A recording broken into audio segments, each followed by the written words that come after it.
Olá, professor Arthur. Olá, meu amigo Alexandre, tudo bem? Tudo bem? Mas que satisfação enorme ter o amigo aqui entre nós. Isso para mim é um regozijo. É um regozijo inefável estar contigo nessa noite de quinta-feira. Que coisa boa, meu amigo. Que coisa boa mesmo. Olha, quando a gente recebe aqui na SDM professores, isso sempre me deixa muito feliz.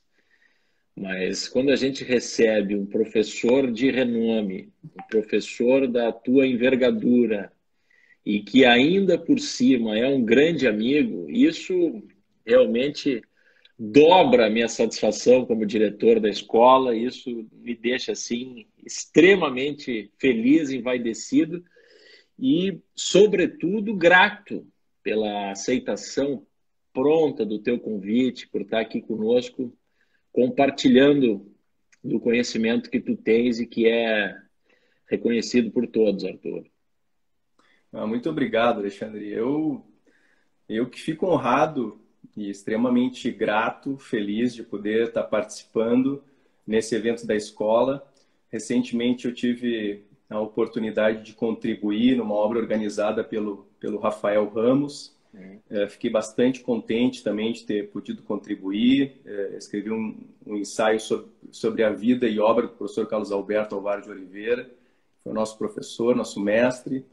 E agora, com esse teu convite de poder participar mais uma vez com a escola, eu fico extremamente grato, honrado, e ainda mais partindo de ti o convite, né, Alexandre? Eu estava me lembrando nesses últimos dias, depois do teu convite, que nós temos uma trajetória assim muito parecida e que se cruzou em vários momentos. E eu vou começar te dizendo, te fazendo uma lembrança que talvez, não sei se tu lembras bem, mas nós somos colegas desde o cursinho pré-vestibular, lá Nossa no Senhora! Universitário da Carlos Gomes. Tu tá brincando, Arthur? Eu te Exatamente. confesso, abrindo meu coração, que eu não lembrava. Faz muito É, tempo. é que eu lembrava porque tu eras uma celebridade na sala de aula. Ah, Sempre foste, né?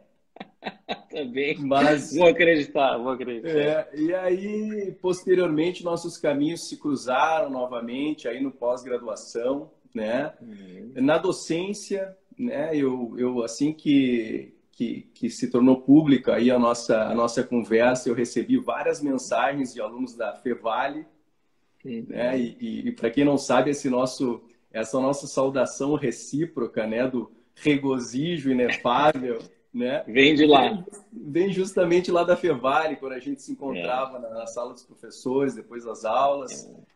Então, agora, academicamente, lá na URGS, né? Nossas aulas, Uhum. nossos debates, enfim, nosso grupo. Então, tudo isso torna esse nosso bate-papo ainda mais agradável. Eu te confesso que eu estava ansioso para que começasse.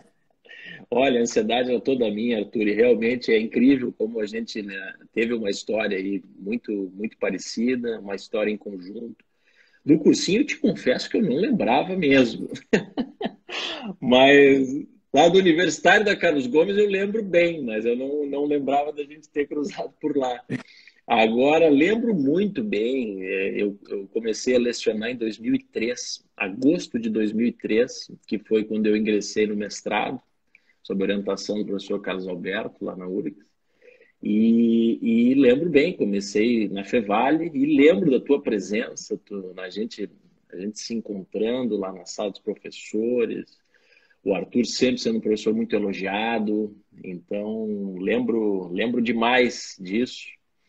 E essa trajetória que lá começou academicamente, importante registrar, né, que o Arthur fez mestrado e doutorado na Universidade Federal do Rio Grande do Sul. Atualmente desenvolve estudos de pós-doutoramento na Universidade de Girona, na Espanha, e é professor do curso do PPG da URGS, o que é uma distinção bastante relevante.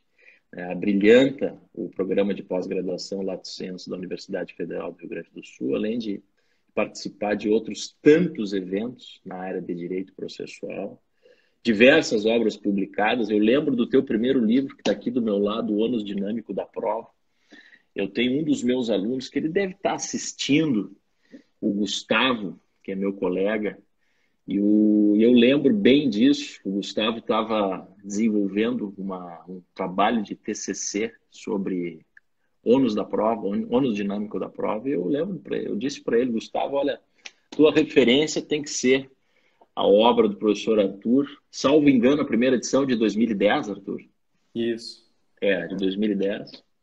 Depois veio o ônus da prova do novo CPC, a prova do nexo de causalidade na responsabilidade civil e tantos ensaios, né, que tu vens produzindo. Sempre com uma predileção de tema, né, Arthur? A gente vê sempre uma predileção de tema na tua trajetória. E a predileção é pelo direito probatório. Então, Exato. até isso desperta uma curiosidade, e que pese sejamos amigos e que a gente conviva junto desde lá do universitário.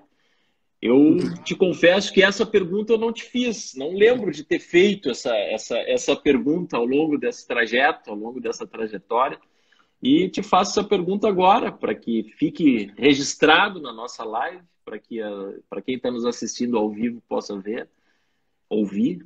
Como surgiu essa predileção pelo direito probatório? Pois é. Essa predileção surgiu logo quando eu comecei a frequentar a Universidade Federal do Rio Grande do Sul por ocasião da preparação para a seleção do curso de mestrado. Eu comecei a assistir algumas aulas como aluno ouvinte e participei de 2 disciplinas. Uma disciplina do professor Carlos Alberto, que dizia respeito mais sobre temas fundamentais do processo, teoria do processo, e também de uma disciplina ministrada pelo professor Danilo Kniznik sobre a prova judiciária, né? E desde aquele momento, então, eu comecei a ter essa predileção pelos temas de direito probatório, né? Especialmente porque, rigorosamente, o direito probatório diz respeito a essa relação entre o direito e a prova fundamentalmente é um tema que transcende o direito, né? Que está intimamente ligado ao problema da verdade, é um problema filosófico. Então, isso sempre me chamou muito a atenção. Eu sempre fui um acadêmico muito curioso, sabe, Alexandre? E então eu comecei a cada vez ficar mais curioso, cada vez aprofundar mais o meu conhecimento a respeito dos temas de direito probatório. Isso depois acabou se confirmando quando eu efetivamente ingressei no mestrado e resolvi escrever a minha dissertação sobre o tema do ônus dinâmico da prova. E, aliás, foi um ensaio que eu tive contato justamente lá como aluno ouvinte, ainda na disciplina do professor Danilo, e depois, então, com base nesse ensaio do professor Antônio Janir Dallagnol, que foi publicado na RT, foi o primeiro ensaio no Brasil sobre o tema, ele fazia uma abordagem a partir da doutrina argentina sobre a carga dinâmica de la prueba. E então eu comecei a escrever para saber, né, sobre a possibilidade então de nós aplicarmos aqui no Brasil. E foi uma dissertação que me deu muito prazer de escrever. Escrevi sob a orientação do professor Danilo. Eu a defendi em maio de 2008 e foi um sucesso. Tanto é que depois eu acabei publicando pela Livraria do Advogado esse livro, O Ônus Dinâmico da Prova, que me deu também um prazer enorme de ter sido o primeiro livro de uma coleção muito bonita que foi feita em homenagem ao professor Carlos Alberto Alvar de Oliveira. Né? Depois do mestrado, logo em seguida, eu me preparei para ingressar no doutorado. E aí eu fiz a seleção no mesmo ano que eu havia concluído o mestrado e ingressei no doutorado, então, no ano seguinte. E comecei também a elaborar minhas ideias sobre o tema da tese. O meu projeto de tese era sobre a colaboração em torno da prova judiciária, né? E aí eu comecei a fazer a pesquisa e percebi que eu não concordava muito com a ideia de que o processo, o direito probatório deveria ser pautado exclusivamente por deveres, né? Ou principalmente por deveres. Eu não conseguia visualizar isso muito bem nessa dinâmica do processo. Então, eu abortei a missão e decidi, então, conversando com o professor Danilo, que acabou sendo meu orientador no doutorado também, isso porque eu comecei no doutorado orientado pelo professor Carlos Alberto, e ele acabou se aposentando, e eu tive que terminar o doutorado, perdão, com o professor Danilo, que foi um prazer. Claro, ele já tinha me orientado no mestrado, e ele é um grande especialista no tema. E conversando com ele, eu acabei decidindo, então, escrever sobre a prova do nexo de causalidade na responsabilidade civil. Isso porque o enunciado do nexo de causalidade, o enunciado que não é empiricamente demonstrável, que suscita diversas dificuldades na sua demonstração, ainda mais num processo judicial, isso também me gerava muita curiosidade. Resolvi aceitar o desafio e acabei escrevendo uma tese de doutorado híbrida, por assim dizer, porque uma primeira parte que é voltada exclusivamente para o problema do nexo de causalidade, para o problema da responsabilidade civil. São temas de direito privado que eu trabalho, portanto, direito material na primeira parte da tese. E na segunda, então, eu trabalho mais especificamente com a prova do enunciado fático, nexo de causalidade. Defendi a tese, Alexandre, em dezembro de 2013. Tá? E a gente sabe, né? Depois de terminar essa fase do doutorado, claro, sai uma tonelada das costas da gente, mas nós que somos acadêmicos raiz, né? Nós nunca conseguimos parar quietos. E, claro, acabei voltando um pouco mais para a docência logo após finalizar o doutorado, mas sempre pesquisando, sempre procurando escrever ensaios, dialogar com a doutrina. Tem um diálogo maravilhoso, aliás, eu falei sobre o problema dos deveres de prova, né, que eu não me convencia, isso me fez mudar os rumos da minha tese. Tem um diálogo maravilhoso com o Vitor de Paula Ramos, se tornou um grande amigo, e ele justamente escreveu mais sobre esse tema dos deveres da prova no processo civil. Sua dissertação de mestrado brilhantemente defendida aí aqui na Universidade Federal do Rio Grande do Sul também. E resolvi, até conversando com o Vitor, decidi fazer esse pós-doutorado, essa pesquisa de pós-doutorado em Girona, na Espanha, onde se situa, vamos dizer assim, o lugar onde mais ou melhor se aprofunda esses estudos sobre raciocínio probatório.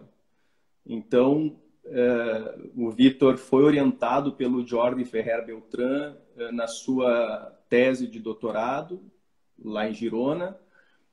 Eu tive a oportunidade de conversar com o Jordi algumas vezes, quando ele veio aqui a Porto Alegre, por ocasião de palestras.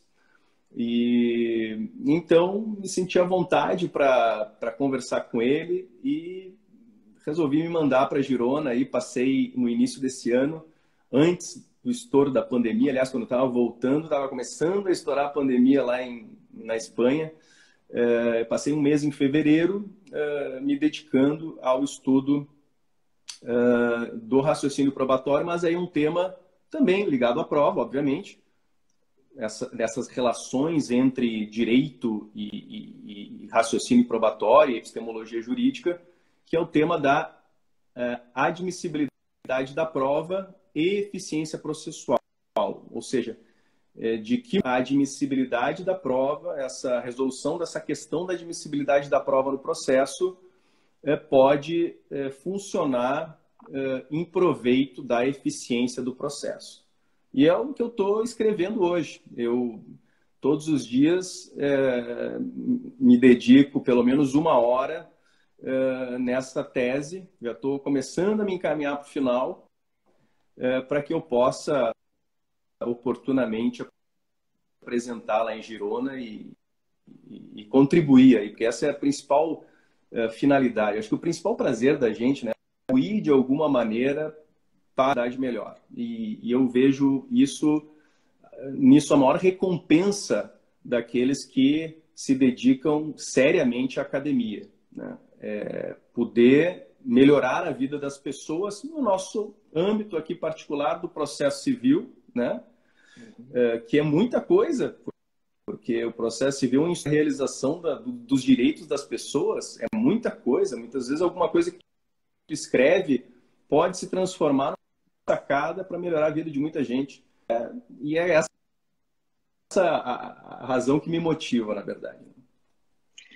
Muito bom ouvir, Arthur, e eu penso realmente que para quem estuda processo civil, o tema do direito probatório é, sem dúvida alguma, um dos temas mais relevantes e que mais produzem repercussão na eficiência do processo. Eu ressaltaria também as invalidades como um tema que traz repercussão forte na eficiência do processo, no atingimento de eficiência, mas, sem dúvida, a prova, o bom tratamento da prova né? é o tema da minha dissertação. Eu me convenci um pouco disso ao escrever, né? Mas tu tocas num ponto que é bastante relevante e pressupõe uma diferença entre admissibilidade da prova e valoração da prova, né? Admissibilidade da prova e valoração da prova. E a construção de critérios racionais, objetivos, talvez até a construção de estándares de avaliação da admissibilidade, me parecem extremamente relevantes. E o que tu poderias nos trazer, Arthur, no que se refere a esses critérios, se é que tu já chegasse nesse ponto, sem antecipar, sem dar furo de reportagem sobre o que está saindo de produto do teu pós-doutoramento, mas quais os critérios nós podemos adotar, racionais, que sirvam de parâmetro objetivo para a construção da admissibilidade da prova? Assim, extremamente interessante, pode se tornar extremamente complexo. E nós temos no Brasil assim uma tradição até pouco tempo atrás, pode-se dizer, de uma falta de atenção a esses temas ligados à prova, né? Que até recentemente eram produzidos no Brasil. Tá, acho que agora foi, né? Agora tá. Muito bem. É um tema que pode ser e é extremamente complexo, e isso resulta também de uma pouca atenção que se atribuiu ao tema no Brasil até pouco tempo atrás, né? Agora que começam a sair mais obras, mais estudos mais aprofundados sobre os temas ligados não só à prova, ao direito probatório, mas ao raciocínio probatório, à epistemologia jurídica, porque rigorosamente nós temos, quando a prova, que é um instrumento para a obtenção da verdade no processo, né? Esse é um conceito assim mais básico de prova, né? A prova é um instrumento para que se possa obter as alegações que as partes fazem no processo. Mas quando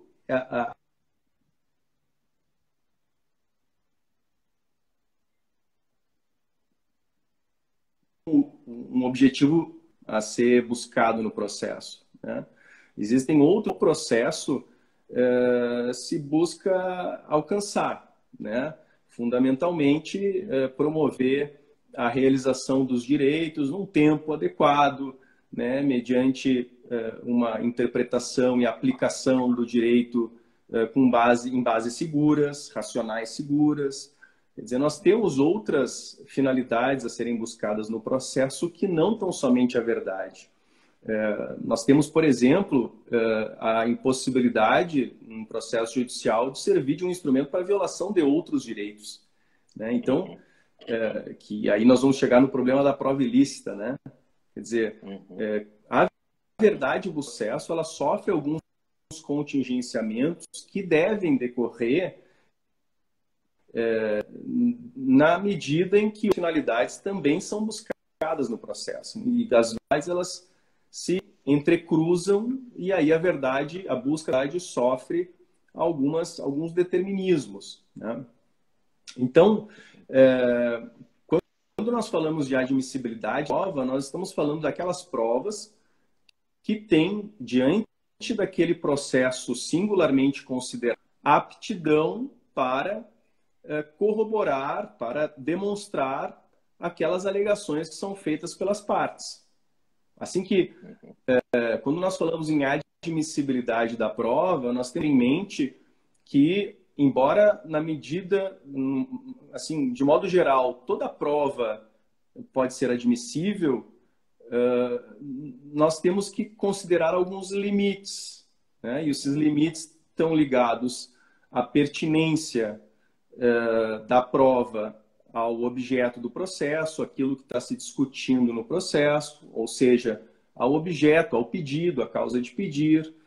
Não é impertinente uma prova que vá buscar provar fatos que nada tem a ver com o pedido e a causa de pedir, que são formulados pelo autor ou a defesa do réu. Nós temos que observar que a prova tem que ser relevante, especialmente no sentido de que ela terá aptidão epistêmica, ou seja, ela vai conseguir dar o conhecimento precisa, né, a respeito do enunciado.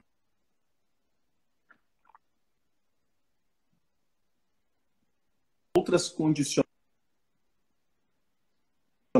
que não são propriamente condicionantes para a investigação da verdade necessária.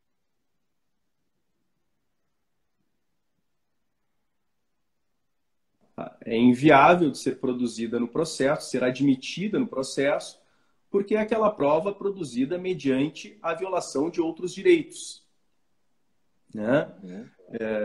E recentemente aí, até foi ontem que eu li no Conjur,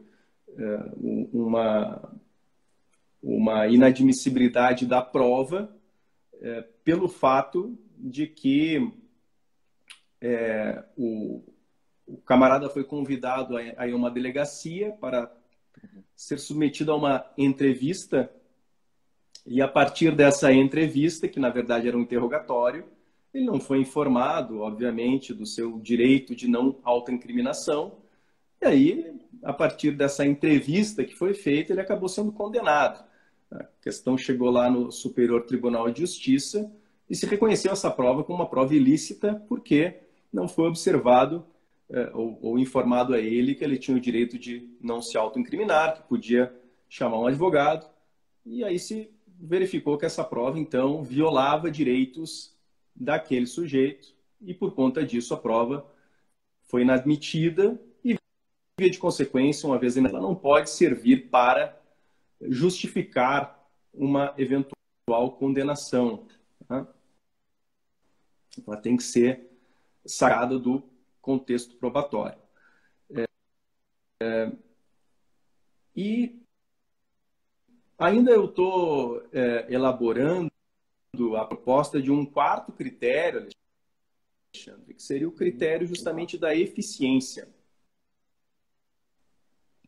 É aquele critério que afirma que a finalidade buscada atingir aquele fim de modo insatisfatório. Ainda que atinja o fim, ele tem que atingir o fim de modo satisfatório. O que significa isso? Não pode gerar exagerados custos e e não pode também estar atingindo o fim de modo insignificante. E eu vou dar um exemplo para ficar mais claro. Aquela ação de investigação de paternidade, quando se defere, se produz o exame de DNA, esse exame de DNA dá o resultado que existe essa relação de paternidade de 99,5%, 99,8% de chance de realmente o autor ser filho do réu da demanda.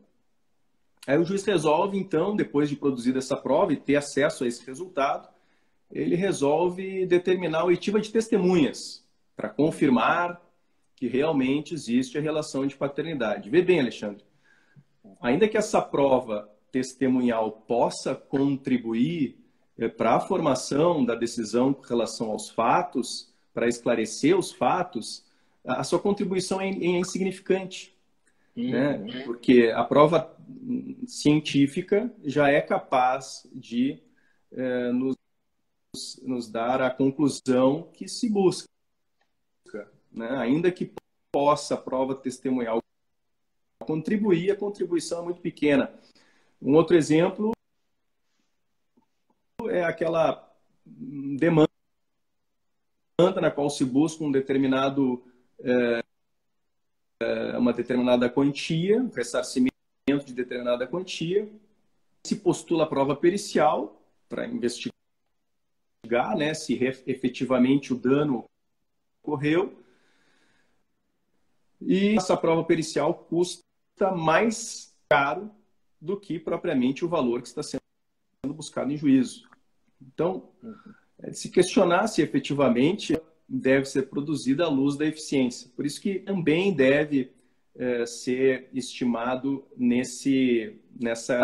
anunciando aí as minhas conclusões. Um furo de reportagem. Olha, a ESDM fica muito lisonjeada com isso. Um furo de reportagem. A nossa escola fica lisonjeada com essa antecipação do resultado do teu pós-doutoramento. Não, mas que ótimo. Olha, nós temos aí um auditório qualificadíssimo. Se a gente consegue já compreender isso, imagina, não precisa ser publicada a tese, não precisa... Todo mundo já consegue, eventualmente, pensar sobre isso e, quem sabe, aplicar, o que vai resultar em benefícios para a eficiência da justiça civil. São 4 critérios, portanto, né? O critério da pertinência, o critério da relevância, o critério da licitude da prova, e é um critério exclusivamente normativo, vai ser a lei que vai dizer quando é que a prova é admissível ou não, no nosso caso até a Constituição, quando afirma que as provas ilícitas são inadmissíveis, e o critério da eficiência, que envolve essa relação entre meio e fim, né? O meio deve satisfatoriamente conduzir ao fim. Não, é extremamente interessante o raciocínio e me remete, Arthur.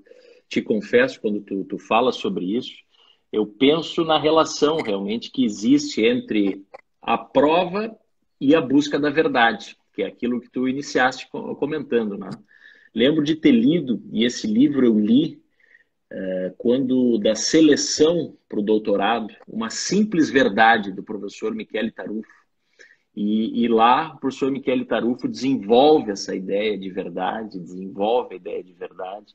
E me parece também, e aí submeto a tua avaliação de pertinência, se essa análise não tenha que guardar essa relação com o atingimento de uma verdade processual que seja possível, né? Porque se o juiz, e aí me parece via o encontro dessa linha de além do exame de investigação de paternidade, eu ainda quero fazer um double check com prova testemunhal e eu ainda talvez queira buscar depoimento pessoal, etc, etc. Eu te pergunto se isso não guarda uma relação com uma aceitação ou com a adoção de uma concepção de verdade possível a ser atingida no processo. Porque se eu, como juiz, passo a pressupor que a verdade a ser buscada no processo é uma verdade absoluta, então realmente eu preciso checar e checar novamente, né, até que eu fique então absolutamente convencido de que eu realmente reconstruí o passado. Eu te pergunto, daria para fazer essa relação de o juiz, então, se contentar ou conceber uma verdade possível e, a partir, então, de um exame de DNA de 99,3%, ele, então, aceite e não faça esse reforço de iniciativa probatória? Excelente a tua pergunta, Alexandre, porque me permite até sair do plano da admissibilidade da prova e para o plano da valoração e até respeito à conclusão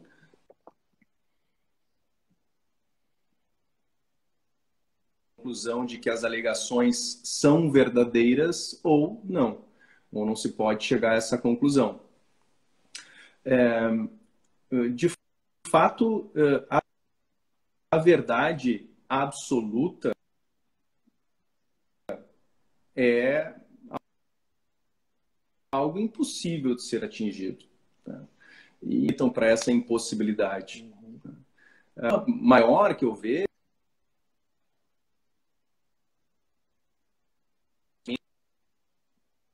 da prova é sempre um ser humano. E o ser humano é falível por natureza, né? Falhas por natureza. Ser interpretada pelo ser humano.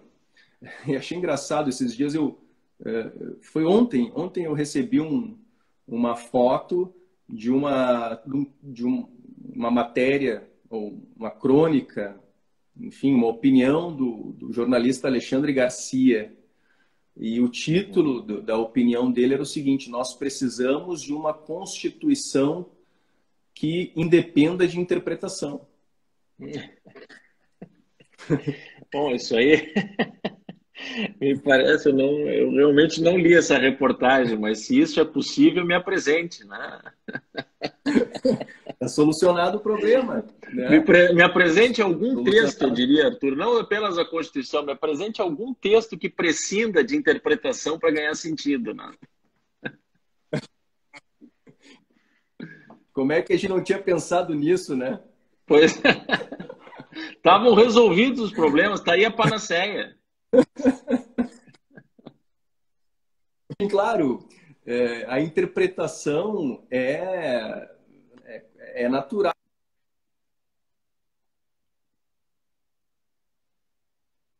A necessidade de interpretação nos há mais de um sentido, e isso se aplica, obviamente, ao problema.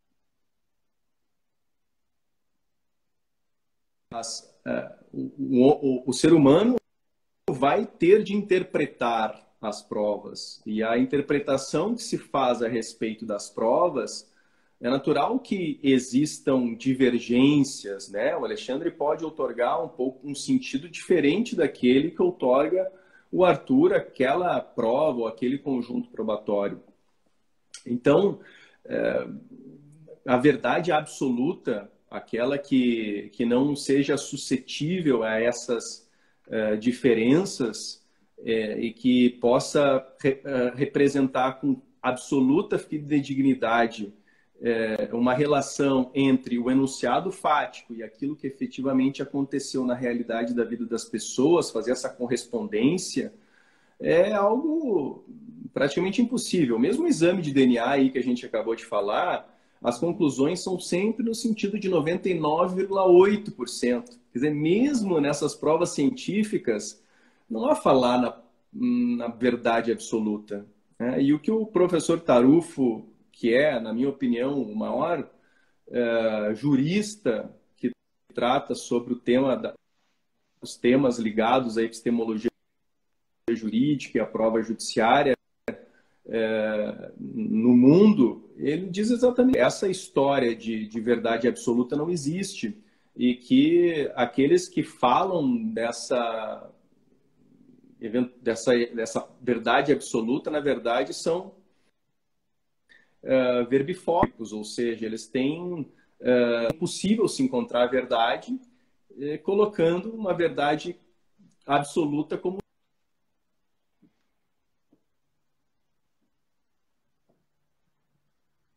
absoluta é impossível de ser atingida, então não há a falar em verdade. A verdade é um fim inatingível, que importa. Mas isso não funciona assim, né? Nós sabemos que nós temos que nos contentar com uma verdade, como tu bem disseste, uma verdade possível.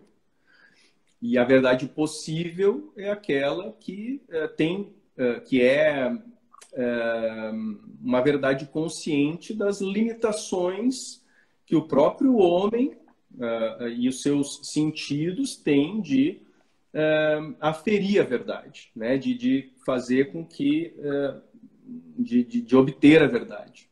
Então, nós nos contentamos com uma verdade possível, que nos termos na perspectiva da epistemologia jurídica, nós vamos trabalhar com a ideia, então, de probabilidade. A verdade buscada no processo é uma verdade provável, né?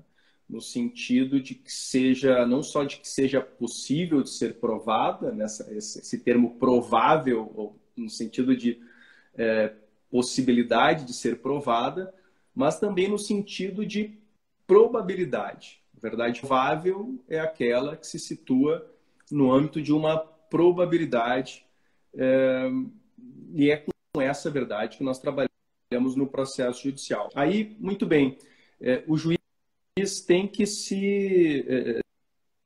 ao final do processo, tem que proferir a sua decisão a respeito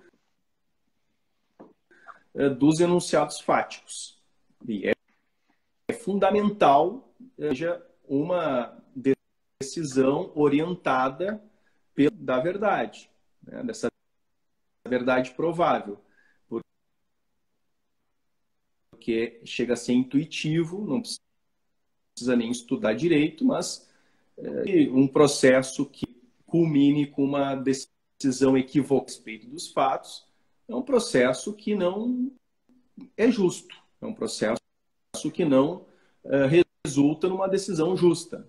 Qualquer que dá a respeito dos fatos é um tremendo de um prejuízo para a ideia de justiça. Nós vemos a ciência estadunidense, mas aqui também, com muita frequência, muito embora lá nos Estados Unidos por causa da pena de morte, mas os erros judiciários são gravíssimos em função desse problema de eventualmente focarmos no juízo de fato, ou seja, naquela decisão com relação aos fatos.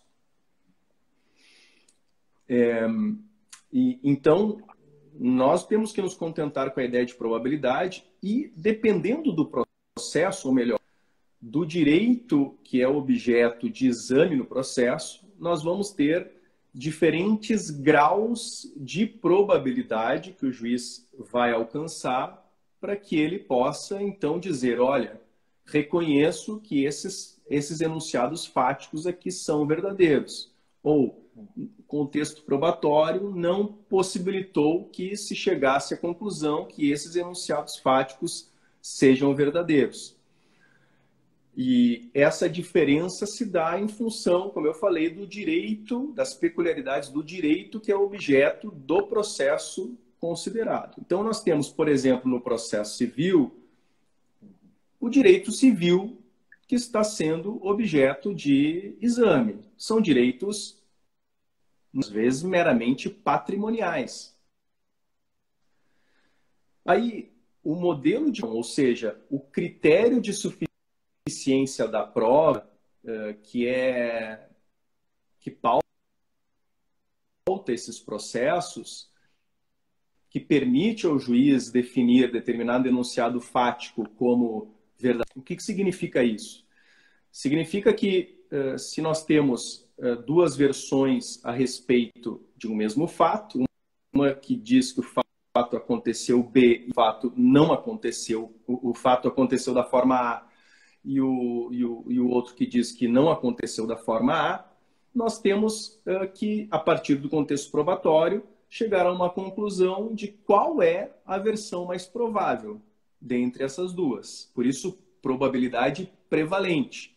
A partir das provas, qual a versão é mais provável? Aconteceu ou não aconteceu o fato?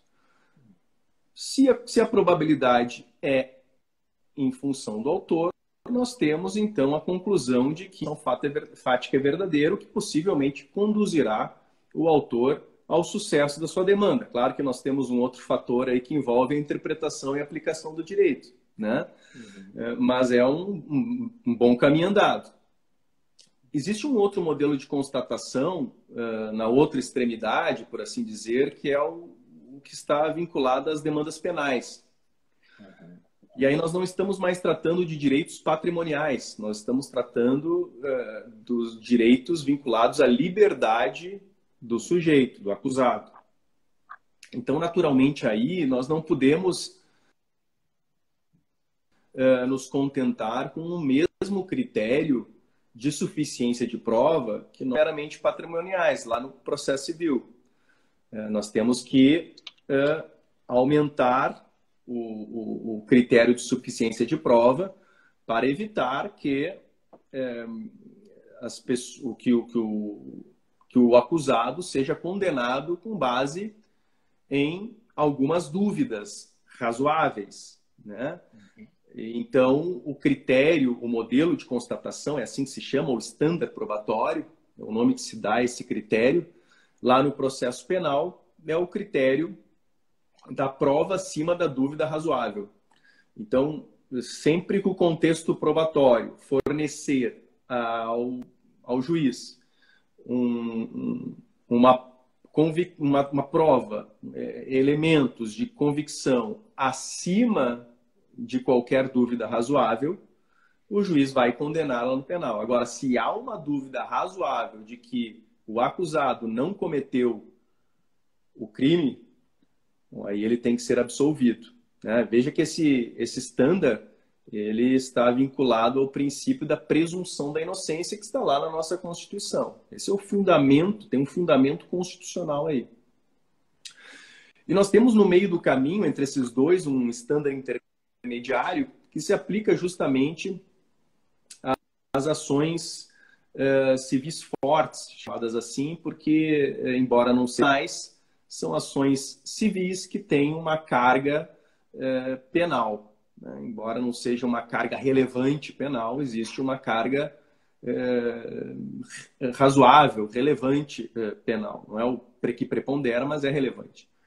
E, por exemplo, estão aí as ações civis públicas, né? As ações de improbidade administrativa, notadamente aquelas que impõem penas como a perda de direitos políticos, a perda da possibilidade de contratar com o poder público, enfim, algumas penalidades são previstas para as ações de improbidade administrativa que, portanto, não têm efeitos meramente patrimoniais, tá? E então existem esses três modelos de constatação, pelo menos são os três mais conhecidos a partir lá da doutrina estadunidense, que estão começando a ser já desde a conversar, nós estamos começando a conversar bastante sobre esse tema dos estándares probatórios. Até recentemente foi o Ravi Peixoto, um grande amigo processualista, defendeu a sua tese de doutorado sobre esse tema.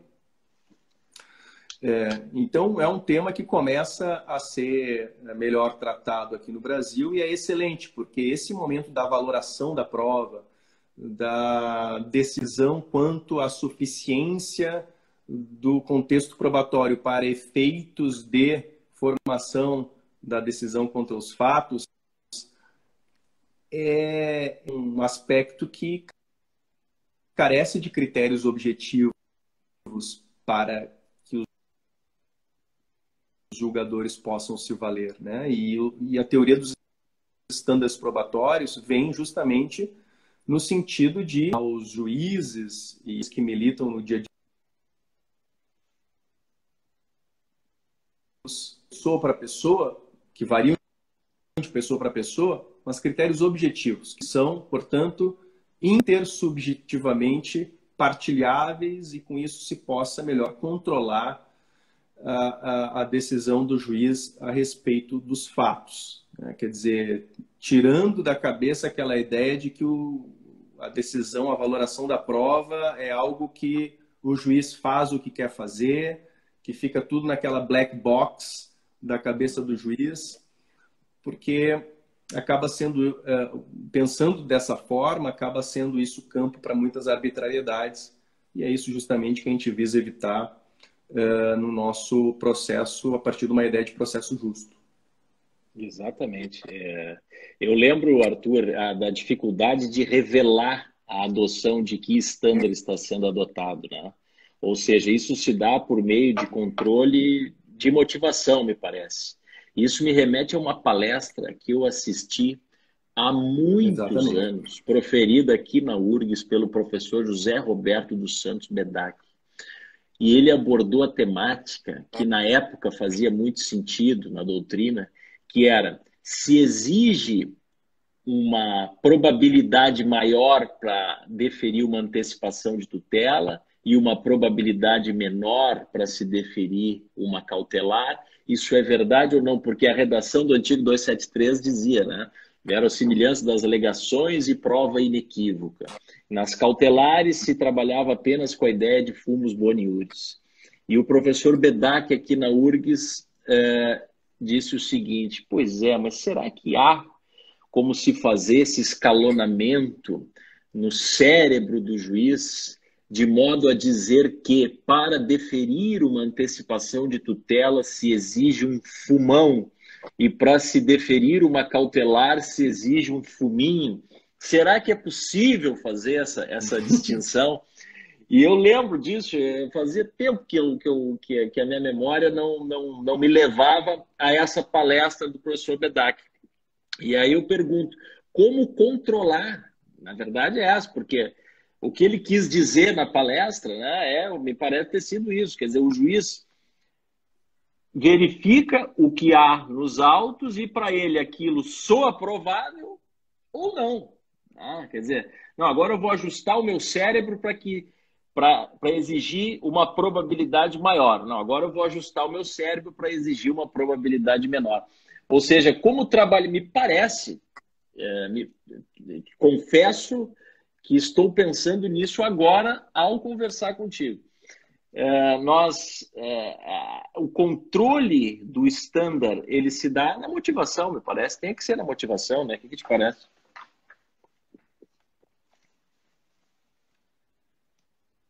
Exatamente.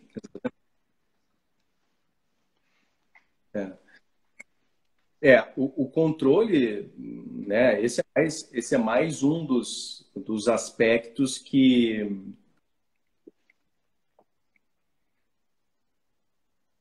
na motivação, na fundamentação, que o juiz vai justificar as razões pelas quais ele fez aquelas escolhas na sua decisão. E no contexto da prova, ainda mais claro e mais necessário. Então, a gente não é a solução para todos os males da humanidade no que diz respeito à valoração da prova, mas me parece já um avanço considerável em relação àquele modelo que sempre botou a teoria probatória, especialmente no Brasil. E até hoje, quem milita no dia a dia do foro percebe a justificativa ou pseudo-justificativa no sentido que o juiz é livre para deferir ou indeferir o meio de prova, dando uma ideia de que realmente a decisão do juiz está lá na black box e são pseudo-justificativas que pouco tem a ver com os elementos concretos do processo judicial. E a motivação, então, no momento em que se aplica uma teoria dos estándares probatórios, se anuncia que o estândar probatório, e aí isso deve ser feito naturalmente no momento anterior do processo, né? No momento da motivação, o juiz simplesmente vai justificar o porquê que o contexto probatório é suficiente ou não a partir do estândar que ficou previamente definido.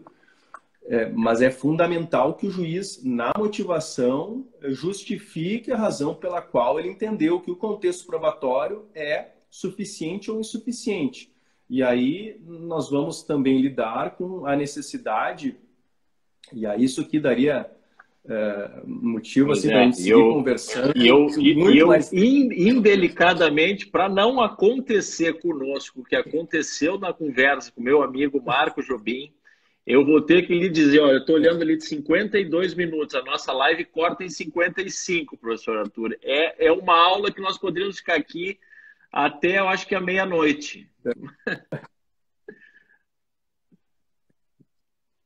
É,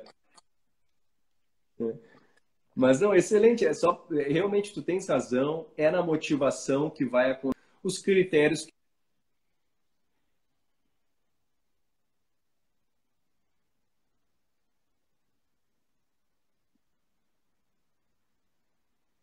objetivos, mais uma vez dizendo, são aqueles critérios que valem para todo Perfeito, mundo e não perfeito. só para Olha, alguns. professor Arthur, eu só posso agradecer, em nome da SDM, em meu nome, a tua presença.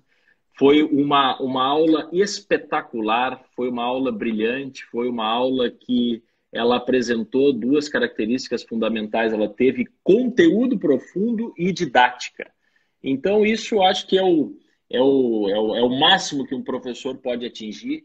Eu só posso te agradecer. Tô acelerando para não ter um corte súbito aqui na transmissão e te dou a palavra aí, talvez por 40 segundos aí para a gente fazer o nosso encerramento. Muito obrigado, meu grande amigo.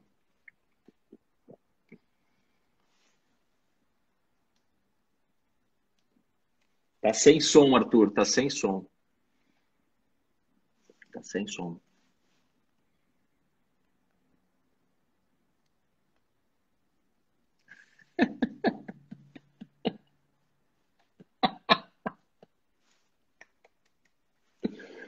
Valeu.